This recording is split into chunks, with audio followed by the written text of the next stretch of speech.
So here we get 2 axes back. Draven should level up here because he's hit twice with an axe.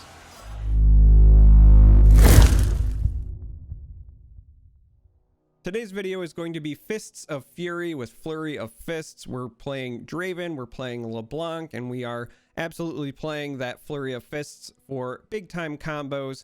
This is just a quick intro to, again, remind you to subscribe to the channel, turn on notifications if that's your thing. Remember that time tags are in the video description so you can hop around to the different sections of the video. And as always, deck code will be in the video description, link to Mobalytics in the video description. At the end of the video, I'm going to fully go through the list, do a big breakdown of all of the inclusions and talk about matchups, but let's jump into the games. For our first game, we're going to be jumping into a bout against Nasus and Thresh. I think we're going to throw the words back, but I like the other two. With us attacking on odds, we potentially have Drummer or Glory Seeker on 2, into the other on 3, and then swinging to yank something. And if there's nothing really worth taking out with the Glory Seeker, we always have the Trifarian option, but I think we're going to throw that as well. I like the other two as our opener, though. And we get a 1-drop. Okay. 1-drop is great because this gives us some of those reforge pieces potentially for later. The real key is going to be finding LeBlanc, finding our Flurry, or finding Draven. I think here we'll go ahead with the Drummer. Just going to let this through though. Take it back. They've got the Butcher, so we'll let the 4-3 through, but we want to go ahead and take this out. But with a Glory Seeker next round, unless they have a ping, we should be able to just chew up the 4-3. Picked up a deny. That could be very useful later.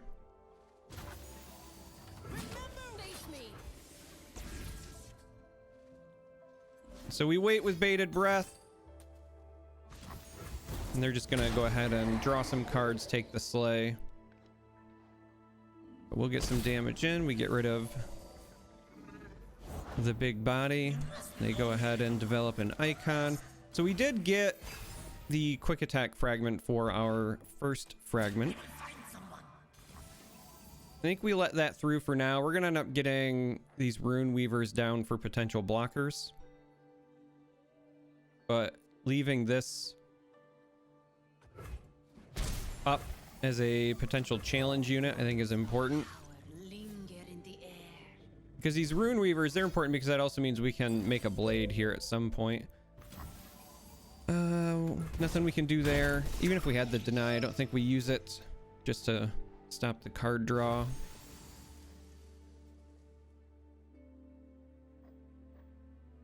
I think we're actually going to go with another Glory Seeker.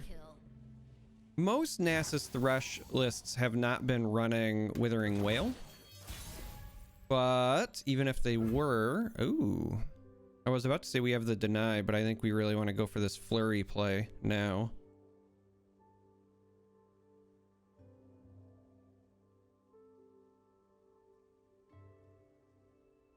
Because we can absolutely go with... maybe we just develop Draven. I think that's what we want to do. Let's see if we can get Draven up and running.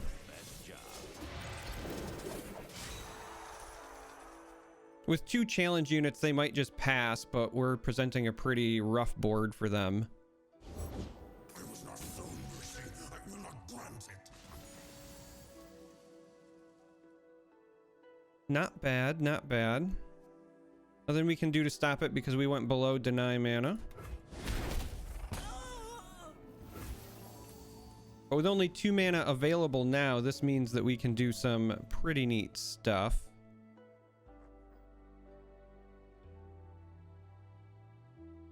Question is, do we want to get rid of... I think we get rid of this fragment. Or potentially even just the quick attack fragment. Let's go ahead and... I think actually get rid of the quick attack one here.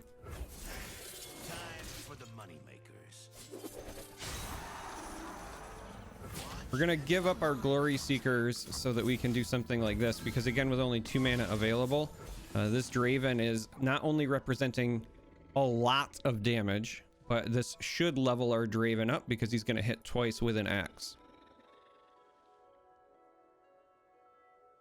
And this is kind of the entire point of the deck. Between Draven and or LeBlanc, granting either one of them the double attack is huge as far as their level up and their abilities, right? So here we get 2 axes back.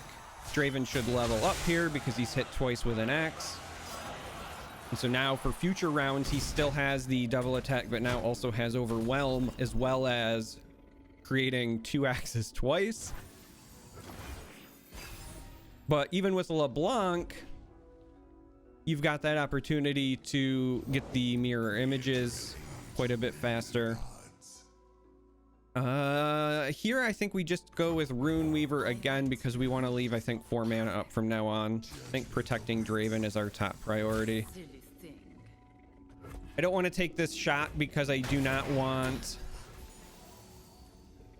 us to be facing the...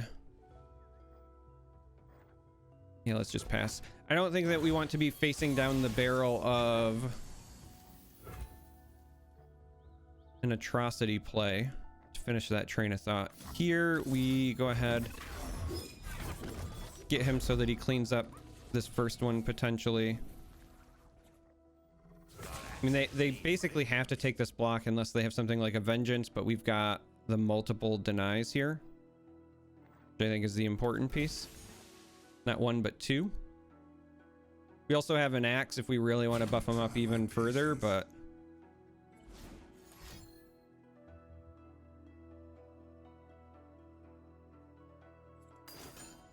so they did have the atrocity. That's why we didn't want to take it that last time, but we're going to go ahead and go with the deny. And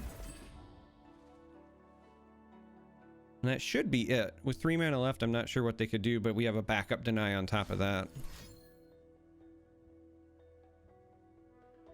Like, they could have had a right of negation for ours at 4, but we were doubled up. So there's game 1 down. Let's go play another.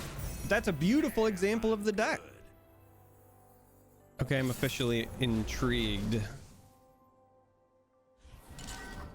Heimerdinger Azir, huh? I think we keep the Runeweaver. I'm kind of tempted to keep this Flurry. I don't think this is correct to keep this, but we're going to keep it because, let's be honest, I'm recording for YouTube. So we want to do fun things, and that means more Flurry plays. Wow, okay. 3 Runeweavers. To serve the greater good. I guess we are just forming a blade.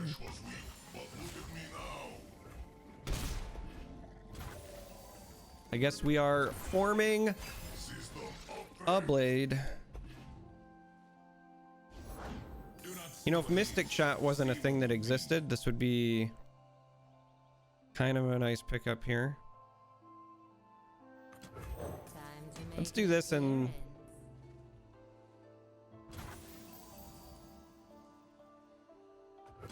see if we can get ourselves into a nice open attack position here.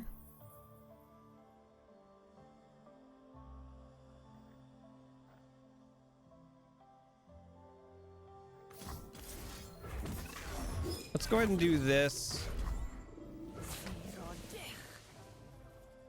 Again, sadly, I fully expect our LeBlanc to die, and there's nothing we can do about it.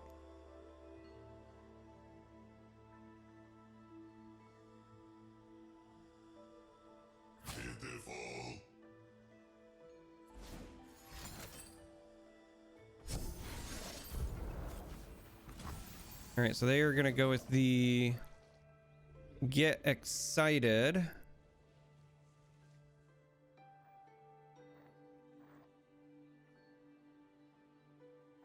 We have the Whirling Death, which we could use to save our Runeweaver, but I'd rather just play 2 more Runeweavers after this.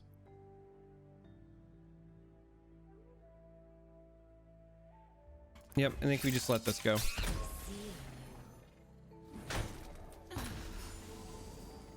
I think we just let that go. Kind of a shame, but Linger in the air. have to do our best here. Connected once on our way to the reputation, which I guess is nice.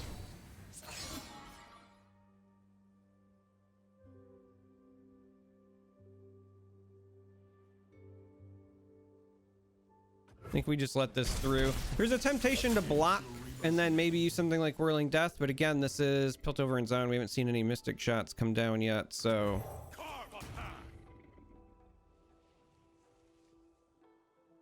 Once I snap papers, now faces.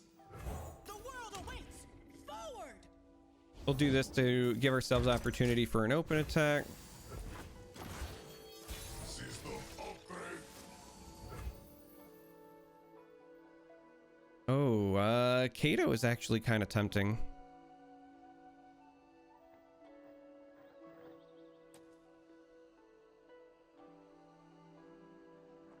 Kato is actually kind of tempting.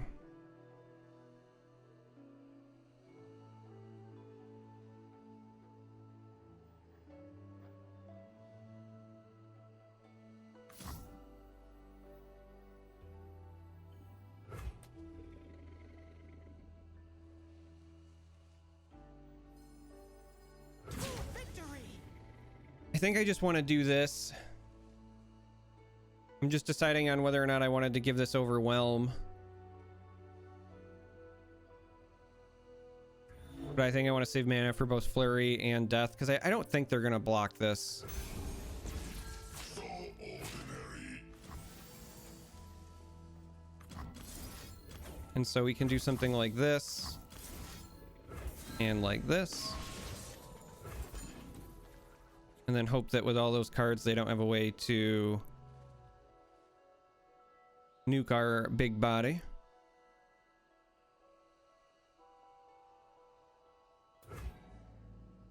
Because this is a lot of damage. But more importantly, it gets rid of the Azir.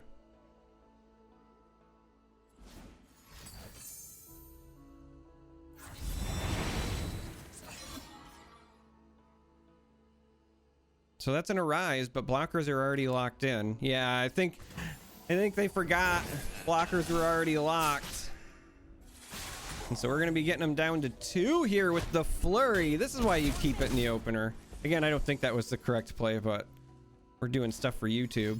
And because it connected twice, we're now at Reputation as well. They get a little bit of that health back.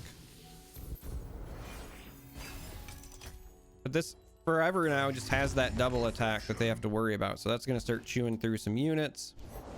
Order, entropy, a never-ending cycle. Let's go ahead and see what this finds us.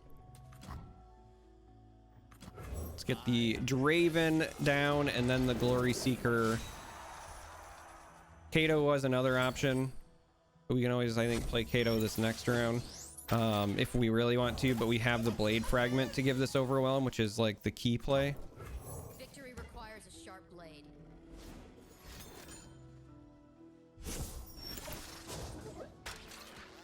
And fire!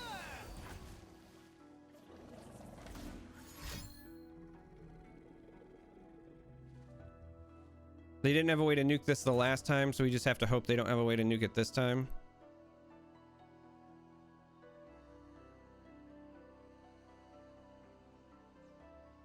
This is also why we wanted to develop this, because if they do have stuff, maybe they use it here Experimentation for optimal outcome. to keep Heimerdinger alive, because I mean they have to know that we're gonna challenge Heimerdinger on the open attack here.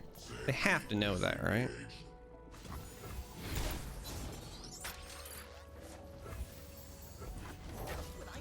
All right, so they do their thing with the bots.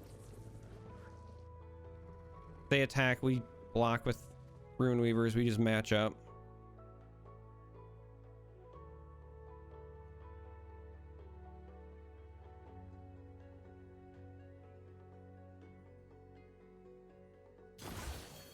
System upgrade. All right, so we're gonna go ahead and go with the Overwhelm here Tongues are spoken in blood. and the quick attack here, which makes the blade, but we are not gonna play it. We want this open attack, and so Glory, this goes this way.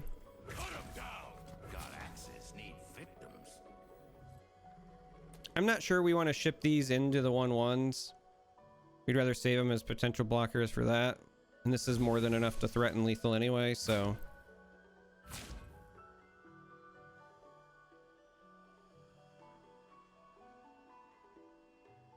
Again, our big bonus is that we were able to give this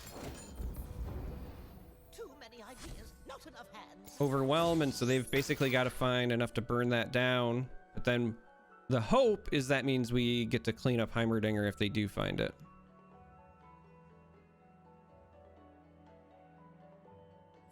And they don't, so that's a victory. We're gonna go take a look at the list now, take a bit of a deeper dive, and show you what I included. So now that you've seen a couple of games, you should know what this list is trying to do, and that is abuse the lovely Flurry of Fists here. This is a deck that has a lot of units with native quick attack, but also great ways to give other units quick attack, whether that's through the sword shards, whether that's through support units. I'm going to go through the full list, talk about inclusions, talk about potential changes you can make or different iterations I've tried, and then I'll end with talking about what are your good matchups and your bad matchups. So right out of the gate, we've got Blade Squire. This is 100% for the Reforge mechanic. The Glinting Blade Fragment is like the least beneficial that you can get. However, it is worth noting that with your 3 attack power units, this is a great way to have them jump up to 5 and get you up to reputation being triggered for your words as far as card draw goes.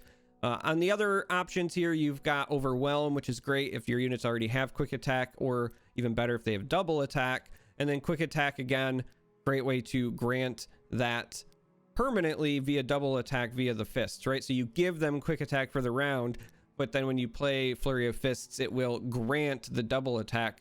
So even though this fades at the end of the round, because Flurry specifically says grant and grant, they get to keep it permanently. So Blade Squire here for the Reforge. Jumping down just a little bit, Runeweaver, exact same thing. So these are, you know, intro 1 and 2 drops. Even though we're not running Riven in this list, I opted for LeBlanc and Draven instead. The Reforge mechanic is great for us. Legion Drummer. I am running Legion Drummer because I want to find other ways to give quick attack, but also it's really good with your Glory Seeker. So being able to Drummer and Glory Seeker means that in the early game, a lot of times you can utilize that combo to kind of take control of the board, remove their best threats. It's a way to jump ahead. We don't have a lot of hard removal, and so your trades and getting value from quick attack is the best way to kind of, I'm not going to say get ahead of aggro, but this is the way that you start to get a foothold against aggro, because they are going to be faster than you. There's no doubt about that, but you need to survive long enough and still have a decent enough board presence that when you get to your combo, you can get that big burst of damage to overtake them in terms of tempo, in terms of game clock. So this is one of the ways you do it. You're not going to get ahead of them, but this is a great way to stall their progress and allow you to keep developing your own. So Drummer, Glory Seeker. I'm also running Young Witch for the same reason I'm running Drummer. It's another way to get that quick attack, but also with the elusive, it's a reliable source of chip damage. It also blocks Zoe. Zoe has been very popular for a long time. That really hasn't changed as of late. The Demacia Targan lists are a bit rampant on the ladder. At least I feel like that's what I've been running into for the last 2 or 3 days. So any opportunity to deal with a Zoe is welcome as far as I'm concerned. Now, the other 2-drop we're running is 2 copies of Hopeful. We're not going like hard on this simply because we only have the 1/1 drop. This is like a 2-drop that's not really a 2-drop, but it's still a 5/2, so you get good value, and I wanted more early game bodies. In a pinch, you can still play it as a 3/2, specifically against something like spiders if you need to block fearsome units. So just gives you some flexibility, but it also helps you hit that reputation. If you are looking to make cuts, this is kind of the flex spot. So when I'm done going through the list and I talk about other cards that I would potentially include, this is one of the ones you can theoretically consider cutting. So once we get to the 3 drops, we've got Draven, we've got Flurry of Fists, we've got LeBlanc, and there's a lot to talk about here. I just want to jump down and say I'm running Reckless Trifarian because of reputation reasons, and it's just a huge body. And A lot of times people don't want to block this, but the minute that you also start buffing this or threatening things like double attack. So for example, if you've got like a young witch or a drummer on a Trifarian and you're threatening something like a flurry play, it makes your opponent second guess a little bit. It's also a solid choice for a card like Whirling Death. So I am running this much like Hopeful. This one is not necessarily core to the list, and you can consider other options if you want. And then Whirling Death here is really our only removal option, but we run Whirling Death because it's cheap and we can still use it on Draven and not just LeBlanc. So this is why I'm choosing Death over something, say, like Bloody Business.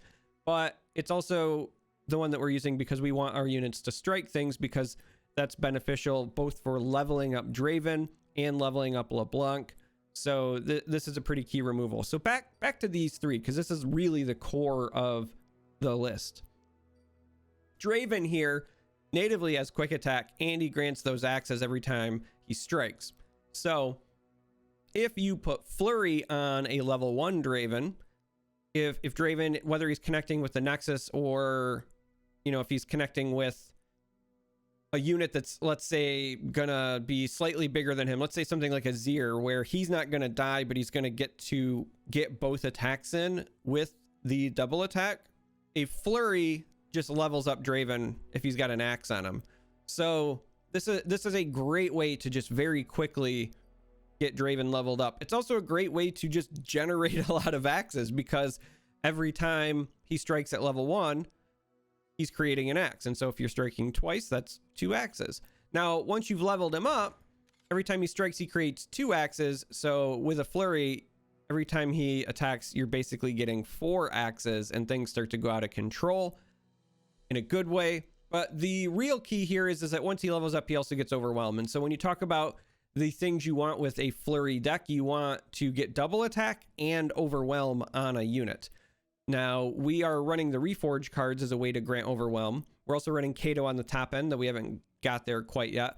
So those are nice, but Draven natively also picking it up, huge, and he's just a monster with Flurry. He is a bit of a berserker at that point. So beautiful Flurry target. On the other side of things, we have LeBlanc. So LeBlanc doesn't create the axes, obviously doesn't natively get Overwhelm, but by giving her quick attack, if she hits both times, not only are you doing a ton of damage, but you're getting yourself very close to leveling her up. And then when you start talking about her level 2 version, you get that much closer to generating mirror images. So there is still some synergy available, but the real reason I opted for, let's say, LeBlanc over somebody like Riven is that because we're running the other Reforge cards, if you can grant her Overwhelm, give, not grant, because it's temporary, but if you can give her Overwhelm and then slap on, if somebody goes to chump blocker, which is very common with LeBlanc, you know, you just kind of accept your losses. If they go to chump blocker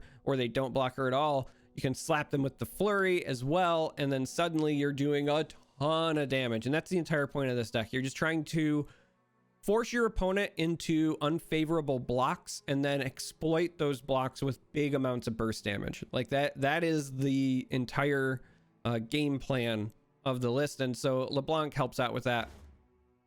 She also, again, helps out with getting you to reputation, which we're not running a lot of reputation cards. It's basically her champion spell and then whispered words, but paying 2 to draw 2 is really beneficial in a list like this, because we don't have a lot of sustain outside of that, and so the cheaper the better.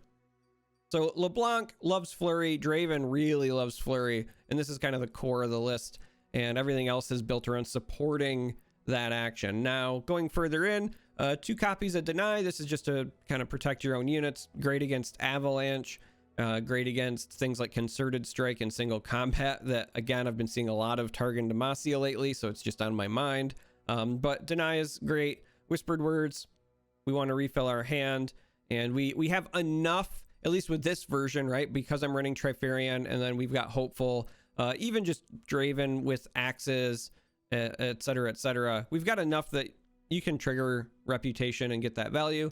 And then the real top end here is Kato, who 5 attack power himself, helping with that reputation, but you're playing Kato because he grants +3/+0 and Overwhelm to somebody, And so if you can have Kato supporting Draven or LeBlanc, suddenly your Flurry of Fists look dangerous. And it's just a good time. It's beautiful. Now, when you talk about potential changes to the list, iterations, etc., might is something that I really encourage as like a one of. You could consider dropping a hopeful, maybe even a Kato if you want to catch somebody by surprise, but throwing one, maybe even two of these in is not the end of the world because you also have so many quick attack units. So this is a great card that you can use to take advantage of things. You could also opt for more removal if you wanted. Again, if you stick with this version, you've got enough 5 attack power units that something like Bloody Business could fit in. Similarly, Reckoning is another potential option. It hurts you a bit with Draven and some of your early game, but the early game is kind of meant to be sacrificial. But this, in terms of like defending yourself against aggro, if you're running into a lot of aggro on the ladder and less mid-range, then this is a really powerful card. As I said, this version I'm running because I've been seeing a lot of Demacia Targan, and it's a nightmare. Now, speaking of that, I want to talk about bad matchups. Unfortunately, Demacia Targan is a bad matchup because they have a lot of healing and a lot of big bodies, and so they do a great job of negating your Overwhelm. Their fast effect removal is a great way of ruining your ability to get that burst damage in because you have to essentially catch them when they don't have mana. It just becomes more difficult against that list. You have to force them into unfavorable blocks, catch them without mana, and then get them with a big burst, but that's oftentimes not enough to kill them outright. And so then you also have to continue applying pressure and hope they don't draw into their healing. So just verbally, it sounds like a nightmare. It is a nightmare. So that's a bit of a bad matchup. Lissandra and Trundle can be. It's a bit draw dependent. Obviously, if they get a lot of sweepers and you never find your combo pieces, then you're going to lose that. But if you either have a deny for one of those avalanches, or you can get your LeBlanc leveled up before it dies to that, or you draw an early flurry and they don't have the early answer, you get that burst damage in, you can beat that list. But I wouldn't say that that's a great matchup.